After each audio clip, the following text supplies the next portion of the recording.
So this is my first YouTube video. For those of you who don't know me, I am Coach Kamaya. I am a strength coach in Massachusetts. My gym that I just started is in Pembroke. And this is all new for me. I am starting to do this YouTube channel primarily because I got an injury this year to start the year. End of the year, you're just trying to figure out kind of where you're at. You'll send some maxes. So I was kind of doing that all last week to kind of end out the year. So I ended up trying a 300-pound bench press, and you guys can just kind of take a look and watch what transpires here as I load up for 300, which will be a PR for me. Hit up to 295 before, tried 300 a few times this year and failed. So going down, going up, and right about here we get a little tweak, come down to the safety rack, and that is not feeling good.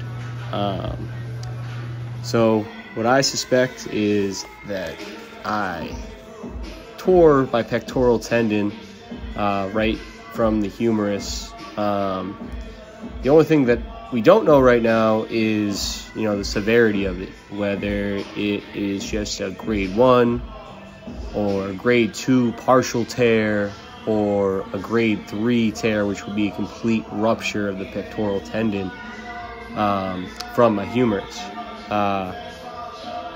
Right now I'm waiting for my doctors to give me an MRI, and then we can really figure out what's going on with it. But for now, I'm going to kind of take you through my rehab journey, starting with some dynamic warm-up here. This is some bear crawls, which I just gained the ability back to do probably 7 days post-injury here. So bear crawls right here, giving me no pain, no problems anymore, which is awesome. I'm getting more and more function with that shoulder and pectoral each and every day.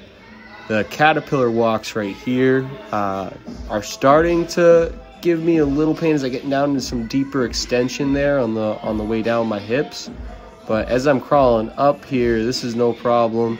It's just when I get to that end range, that bottom range right there, is where we're kind of feeling that instability of the shoulder, which is kind of like the main thing that I've had an issue with over the course of this short rehab process. Just trying to figure out how my shoulder can really operate, knowing that I have some sort of an injury to that pectoral tendon. Here we have some ankle hop series that I'm going through really because I want to make myself continue to be elastic. I don't want to lose any of my athleticism even while I'm rehabbing this injury. Big jumps or really fast movements like sprinting or maximally jumping tend to bother the tendon right now. So this is an easy way where I can get some extensive jumping in without bothering that pectoral tendon.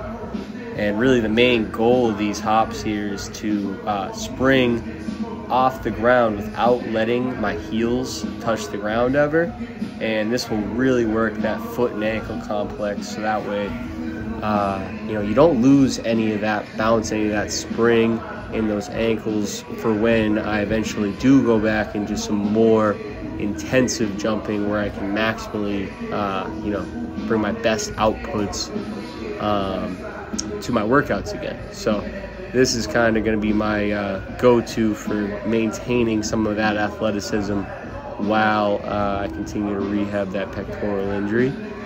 These zigzag hops here, really good going. And that's the main goal of these. I want to go each and every direction and kind of move the foot and ankle in all the different possible ranges and directions that it could go when we play sports or jump, or I'm playing basketball, or I'm going for a dunk. I want to expose those feet and ankles to pretty much every direction and every force possible, and obviously get tons and tons of volume right now so that when you go and you express maximal force, the foot and the structures and the ankle and the Achilles tendon is all ready to express those maximal forces without really having any weak areas or any weak points that could expose you to some kind of a tendon injury in your lower body. So after that, we got into some 1x20. 1x20 is a great program. And the reason why I'm using it is because it's a good way for me to kind of find weight ranges that I can use. Really, this is 50% of my max right now for 20 reps on the trap bar deadlift. And I can expose myself to this without, overstressing that pectoral tendon. I can grip this bar, and this doesn't really give me any issues at all. But it's going to give me tons of blood flow to my entire body, which is going to be good for promoting some healing, as well as help maintain my strength for when I come back and I can maximally lift again. So this right here is my dumbbell bench press. So we've gone from a max of 295 to a max of 10 pounds here, 5 in each hand, for 20 reps. And as you can see, I'm going very slow and very controlled up and down here as I begin to kind of feel out what I can expose that chest and pectoral muscle and tendon complex and shoulder complex really to during this time while I'm recovering and kind of figuring out what the severity of that injury is. I want to know what my body can and can't do and what it agrees with and what it doesn't agree with. For right now, these motions, I just gained back the ability to raise my arm up and down in a laying down position, which is really the only thing that I lost. That and then arm adduction, which is pulling the arm towards the middle of your body. This felt good for the most part, being able to actually have weight in my hand, be able to press up and down again. But again, everything just feels a little weird right now. That's why I'm playing around with all these different arm angles and playing around with my elbow angles and kind of figuring out what ways I can expose my chest and pectoral and shoulder to different types of stress without putting that tendon area in any pain at all.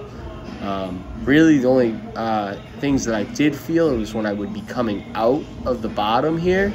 That's probably where we felt, if any pain at all, just that end range coming out of the bottom. As you can see, I'm really working my shoulder blade to stay back there, because that's what I've noticed with this pectoral injury, is that it's not just the pectoral that's affected, it's really my whole stability of the shoulder.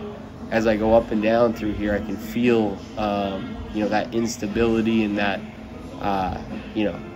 shoulder and pec area trying to work together to figure out how to raise these weights up and down without putting me in pain. But for the most part, I was happy I could do this, and hopefully I'll be able to progressively overload this as I continue my rehab and get myself back to where my strength was before the injury here. Because this right here was a very humbling experience, only being able to do 5 pounds on a dumbbell bench press, for me at least. So here we got into some goblet squats here, and really, the goblet position I've been trying over the past week, and it was giving me some issues, me trying to get that elbow tucked back inside tight to the weight. But today was the first day that it was actually feeling good and able to support that goblet position here with the weight, which felt awesome. It was good for me to be able to load my lower body with some weight, because getting under a barbell right now for a normal back squat or even a front squat is going to be tough, just because of that instability of the shoulder, and trying to get into some external rotation or even just a front rack position for a front squat definitely wouldn't make that area feel great right now. So goblet squats were a good alternative to use for that. Here, some dumbbell rows. I was happy I was able to load these up to a little bit more respectable weight, pulling here And this plane doesn't bother it at all, you know, going up and down, you know, pulling that shoulder blade back and everything felt really good. And I feel like this is an awesome way I can bring some really good blood flow to that whole upper arm region.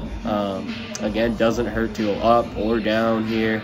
Pectoral region, you know, didn't really get affected too much. What I did find is now when I put my bad arm, which is my right arm here, you know, straight now, and then now I'm actually supporting some body weight with that right arm on the other side, that's where I was feeling, you know, more instability. And, you know, you can see me moving my hand around and trying to figure out, you know, how I could put my hand and disperse my weight with my hand and my arm, so it wasn't causing any pain as I complete rows of my left arm here.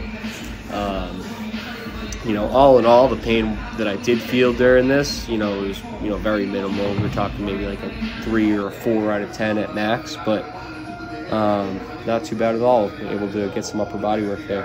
And then here we have some dumbbell step ups. Again, a really good way, you know, having the arms hanging down here, just like the trap bar deadlift, is no problem at all for me. You know, I'm really able to load those quads up, and, you know, I've been really focusing on trying to, you know, get more and more ankle range of motion and get my knee over my toe during these step ups that I've been doing here. Just because I feel like I can load my quad more, and I feel like I'm cheating less with pushing off the back leg when I really lean forward with, or reach forward with that knee driving over the toe. I feel like it stresses out that quad a little bit more.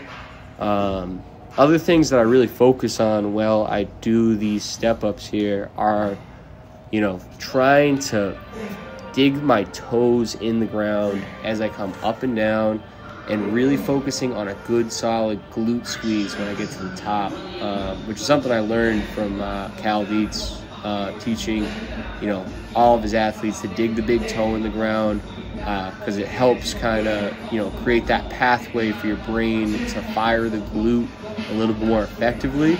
And this is something that I've seen a lot of success with all my athletes and clients. So if you're having trouble feeling yourself fully extend the hips, or, you know, get your hips back underneath you, or feel your glutes fire here, you know, just digging, something as simple as digging that toe in the ground can really make a huge difference here in the long run of things. And this is something I do for all my lower body exercises, not just the step up CC. So here we have some shoulder press, which surprisingly didn't feel very bad at all. You know, me going overhead here, I was a little hesitant. I was going to be able to see, you know, what I'd be able to do.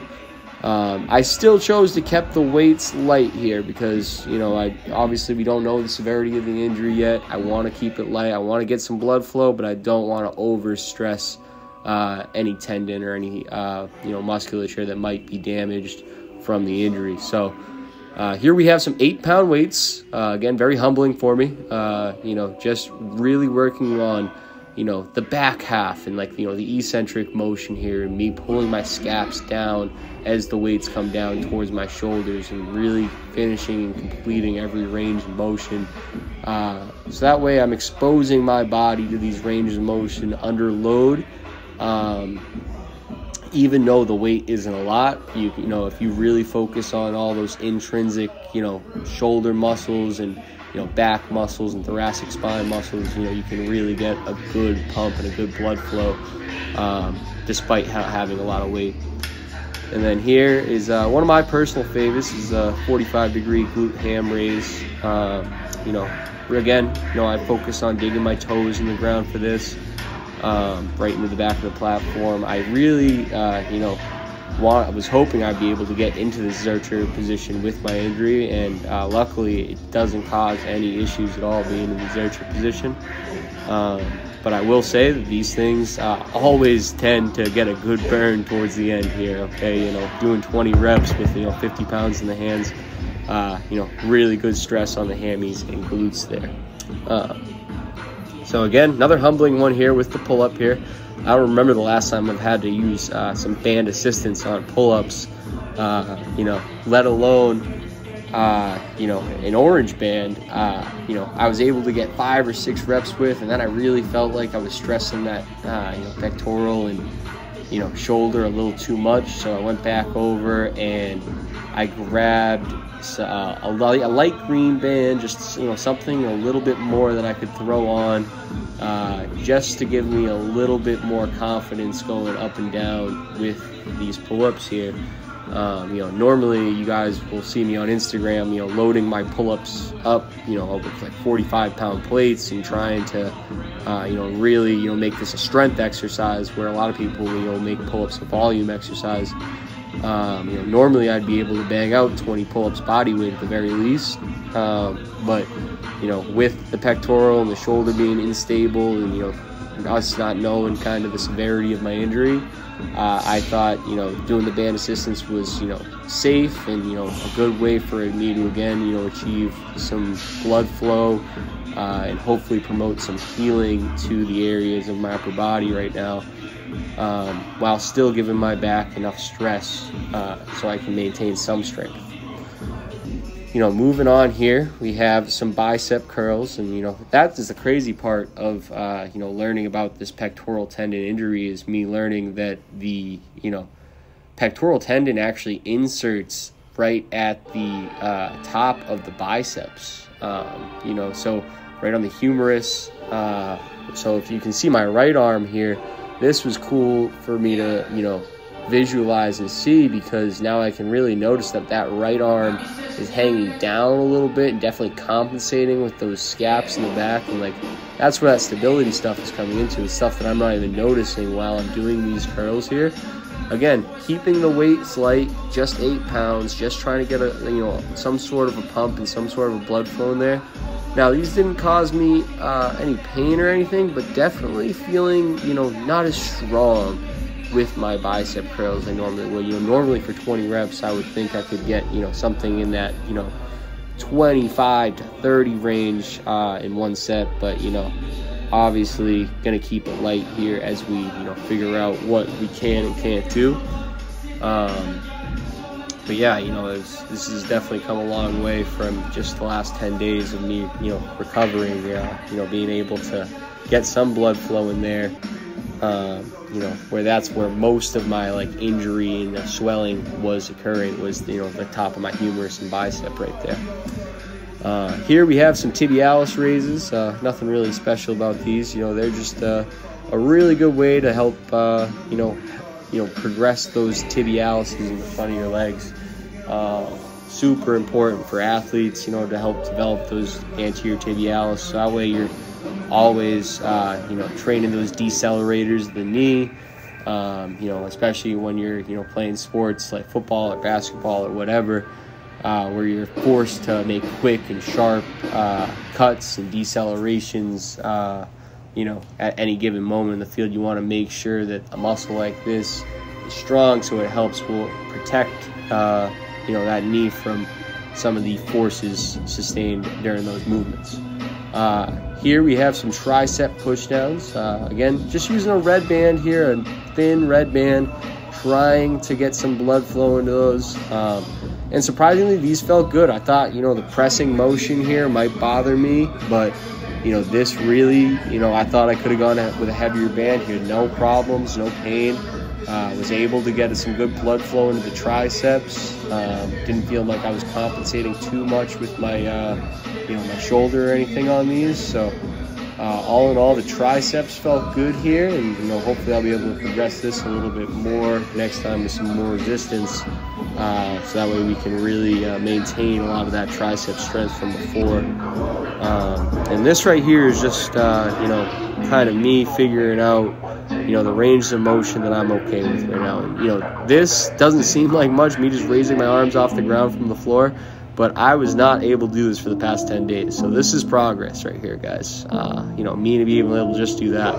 And then arm adduction was impossible the last 10 days. I have not been able to do it. This was the first arm adduction I'd been able to do in the last 10 days since I injured myself. So, you know, what was harder was coming down here with this eccentric, coming back out for abduction, is trying to pull that thing back nice and controlled was definitely not easy for me.